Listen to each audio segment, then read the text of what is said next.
ဘောနာဖွင့်နေလေပေါ့နော်ဘောနာဖွင့်နေလေကိုကြည့်လိုက်ကြရအောင်ဗျာဒီမှာဆိုလို့ရှိရင်ဒီဘောနာဖြစ်ဖြစ်ဒီအပေါ်ကရေးဖြစ်ဖြစ်ပေါ့နော်တော့ပုံစံလေးတွေပွက်ပြီးတော့ပိတ်ဆက်ရှာလို့ရအောင်ပေါ့နော်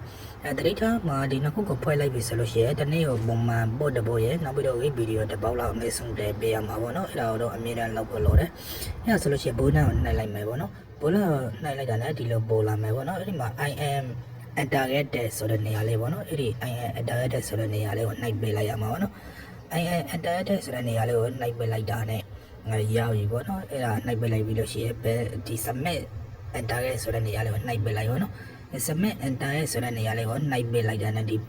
ကိုယ်ကစိတ်ဝင်စားတဲ့ဖြစ်တဲ့အတွက်ဒါကိုတောင်းဆိုလိုက်တာပေါ့နော်အဲ့ဒါဆိုလို့ရှိရင်ဒီမှာဆိုလို့ရှိရင်သူအဆင်ပြေတော့ပြီလို့ပြောတာပေါ့နော်အဆင်ပြေတော့ပြီဆိုလို့ရှိရင်ကိုယ်ကပုံမှန်